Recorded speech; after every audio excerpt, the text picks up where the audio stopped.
What is up, Nuggets Nation? I am here with the Nuggets legend himself, Mr. Ty Lawson. He is joining us at Beyond Sports 5280 today. It's very exciting to have you on the show, Ty. Thanks for coming back on. Oh yeah, no problem, man. Listen, I had fun last time, so Yeah, no, I'm glad we had a chance to get you back here, and just excited to talk about some Denver Nuggets playoffs. So we got the playoffs coming up right now against the Timberwolves. Everybody's talking about it, and I got to get some of your thoughts. Now, this Denver team feels different this season, and what are some things that you've noticed about this team in particular, and what do you think their chances are leading up into the playoffs?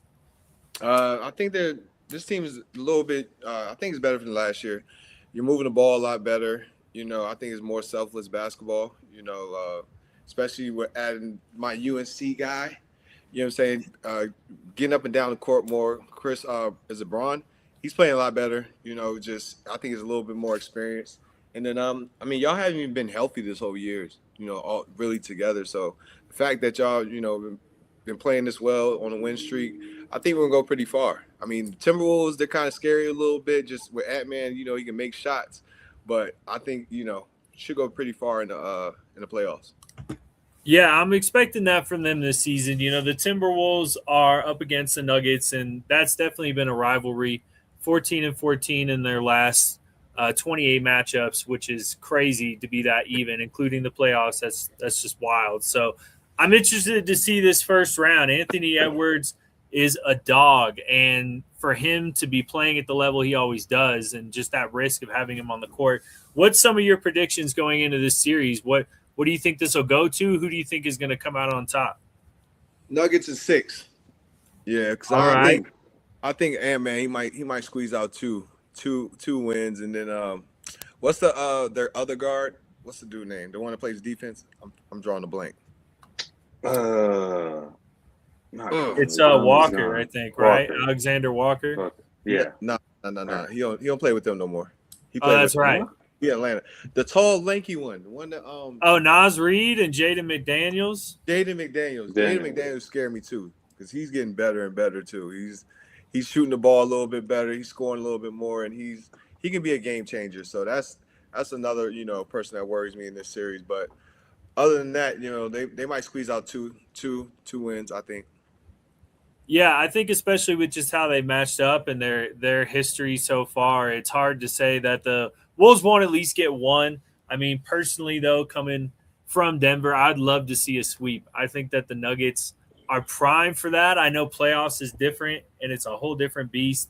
But I think for the Nuggets, like that should be the priority, is just absolutely dominate the Timberwolves, give yourselves that confidence heading into the Spurs, because I think we all know the Spurs are going into round 2 at this point, and that presents a pretty big matchup. I mean, what are some of your thoughts on how the Nuggets can match up with the Spurs, specifically knowing how Wembanyama can be? It's just Wemby. Wemby's tough. You gotta be physical with Wemby. I don't care. Like the matchups that you gotta be physical with Wemby. You gotta have a tough day every day that y'all are playing them. You know what I'm saying? I think they're gonna make it to the second round. They're playing well. They're young. They got De'Aaron Fox, who's it's clutch. Stephon Castle's playing well, and I think just be physical with Wemby, and you got to keep him out of the paint because he's a game changer. Yeah, he is such a unique player. Like, it's so crazy to see how he's developed so fast. He works. You know what I'm saying? He went over to he was a monk for what? For a month over there. Like, you know what I'm saying? You don't see that type of dedication. That's the first time I ever seen that.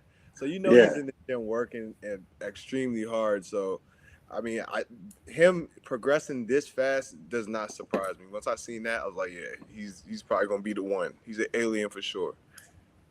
Yeah, it's insane watching him play. And DC, I kind of want some of your thoughts. Like, Ty's saying play physical. I totally agree with that.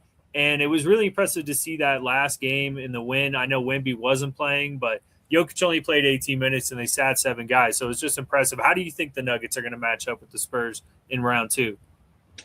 I think that we actually do kind of match up well. And I agree with Ty that you got to play him physical, because if you let him kind of roam and do what he wants, he's going to be able to take over. He's going to get going early, and then once he got the 3-point shot going, it's going to be really hard to stop him.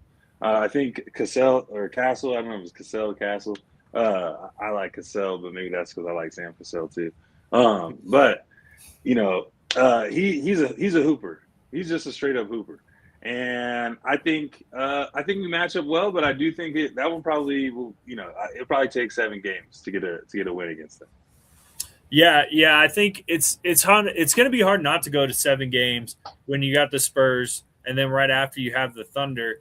And the only thing that really gives me a lot of hope, especially when you're looking at the Thunder, like I think the Spurs, the Nuggets definitely have a good chance of beating. It's just kind of anybody's game. It's almost like a toss-up between them two.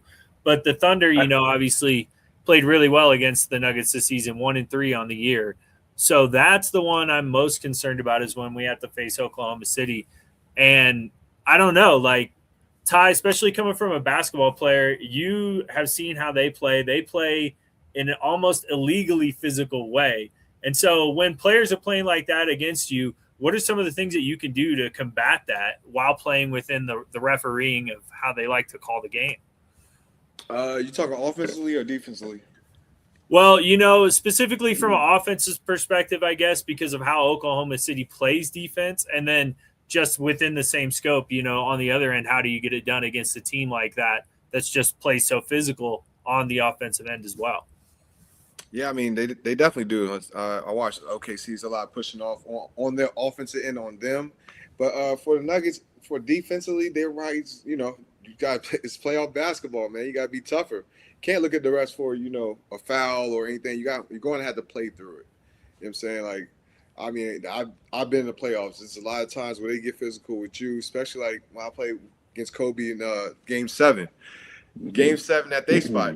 It was so physical. He started fouling me. Like, you just gotta play through it. You got to hit first, I think. You know what I'm saying? Get them off you. You know what I'm saying? Then get some space, especially if you're like a point guard, or if you're like coming off handoffs like Jamal Murray. You gotta get that space. You gotta bump them off first, and then you gotta get off. If you let them grab and get to you first, then it's gonna be a long night. It's gonna be tough. I mean, they always give the defense the benefit of the doubt in the playoffs.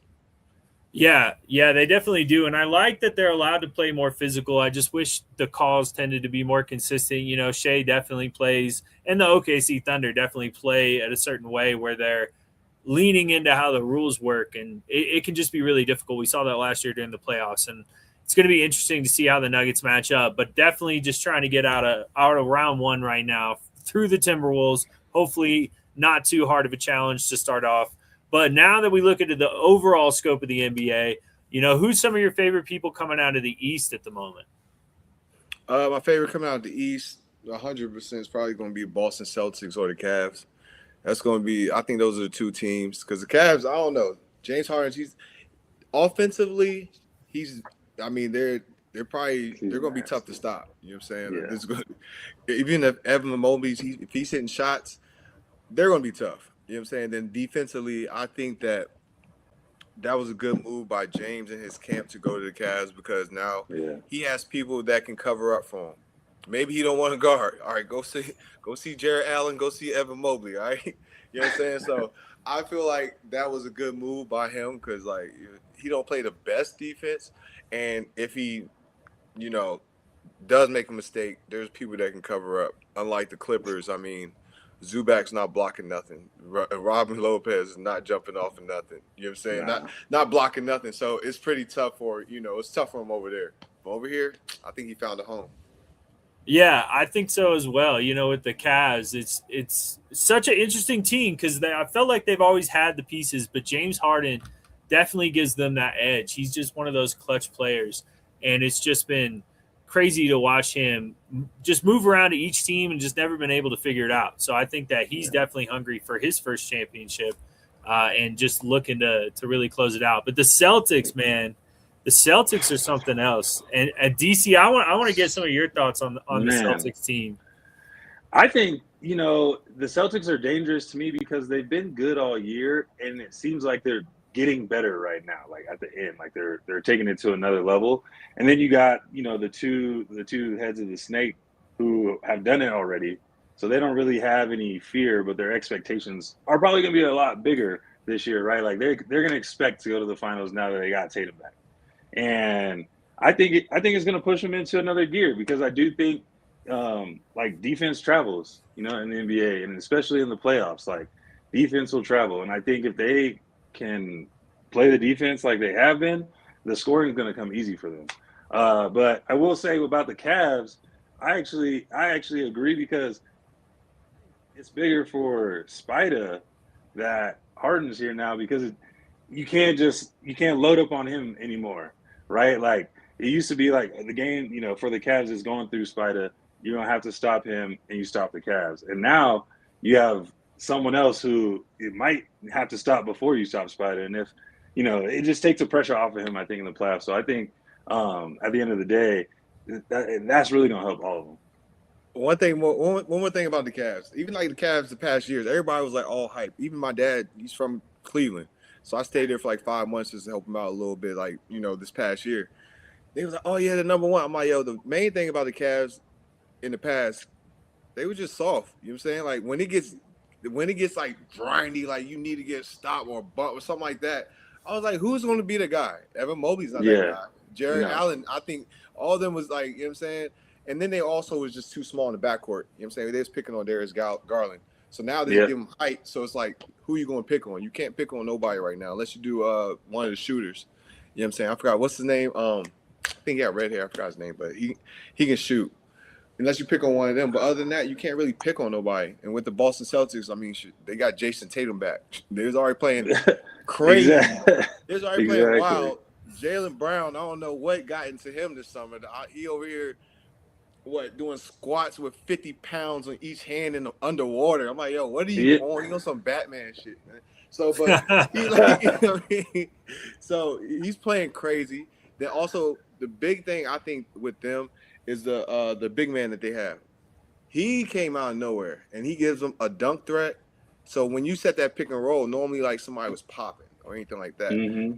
Now you have somebody that's diving and you have the lob threat. So now all the shooters on the other side, you got to pick and choose. You're gonna get the lob or you're gonna get a wide open three, and they're knocking down the threes. And then also on the defensive end, he's blocking everything that's coming through. So at least so that's why I think Boston, they're gonna be on another level. Like they're gonna be on another level because he unlocks a bunch of stuff that they haven't had in the last couple of years, and they won 2 years ago. So it's like, yeah, it's gonna be crazy.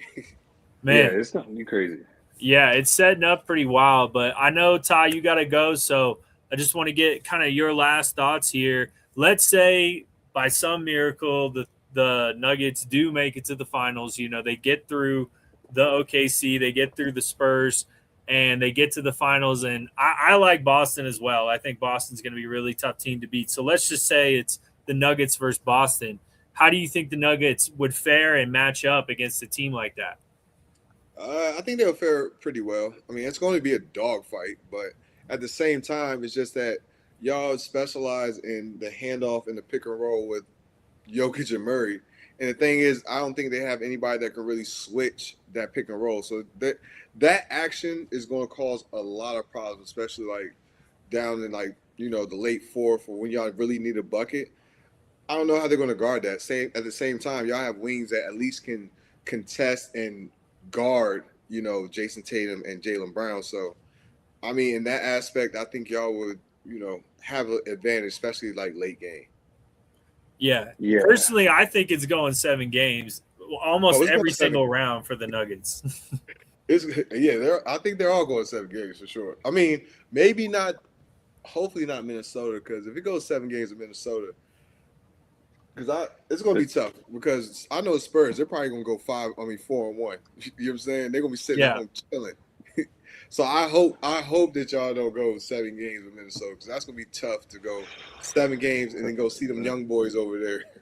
Yeah. I think especially against Minnesota, it's about just getting them out real quick. But, okay, last final question for you here, Ty. If Nikola Jokic does indeed get a finals win and a finals MVP this season, is he a top 10 player all time? Is that what he would need to earn that title? I mean, I already think that he's up there. You know what I'm saying? I think he's knocking on the door, if not in there already. You know what I'm saying? The stuff he's doing is unbelievable, and it don't seem like he's slowing down. And I think he's already there, to be honest. Yeah. Yeah, if you had to put a number on him, what would you say right now is his current ranking before any new accolades come into play? I mean, I can't even put a number on it. I have to sit down and look at everything. I haven't looked at it, but I can't. I don't want to say something and put it out there, and then people get mad at me. So I'm gonna wait. Next time that we get on, I'll probably give him a ranking or a number. Okay, all right. I like that. But you've got a giveaway you got going on here tonight. Why don't you tell everybody a little bit about that? Oh yeah, I'm doing a sweepstakes where I'm giving away a suite to a Denver Nuggets playoff game. You get to choose whoever wins gets to choose the game, and yeah. So basically, you can download my app Lotto Wins, and you can pick numbers to maybe win one through there, or you can go to my Shopify and just buy one. It's a card that's signed by me. All of them are in a stack of envelopes over there. If you go to my Twitter, you'll see. But it's a stack of envelopes, and once all 300 are gone, there's only 300 spots. I probably have about 50 that's been sold already since I posted an hour ago. My email is going crazy right now. But there's only 300 spots, and there's gonna be a golden ticket in one of those envelopes. You get the golden ticket. There's a number like on a bill with that golden ticket. You just call me, and I set everything up. I keep looking down because my phone's lighting up with the emails. But if you call me, we set everything up. I'm getting Airbnb. You know, if you from out of town, you want to come in, so you can come kick it. We can do whatever you want before and after the game, whatever. You know, I like to have fun. So, yeah. So getting the Airbnb, you go to the game, food, drinks, whatever at the game, and then yeah, that's it. Man, that's awesome. Wow, that's a pretty impressive thing to give away. I know a lot of Nuggets fans out there are going to be interested in something like that, and super exciting. Love to hear that from you, Ty. Well, thank you so much, Ty, for joining our show today. I know you got to run. Great to have you on. Can't wait to have you back. And excited for these playoffs, man. It's about to be crazy. Yeah, me too. I'm locked in right now. Playing games is amazing, so I'm glad y'all can, come back on the show, and I'll probably come back on next week. This is fun. Let's go. Yeah, we'd love to have you. All right, guys. This has been Ty Lawson on Beyond Sports, and we'll see you next time. Later.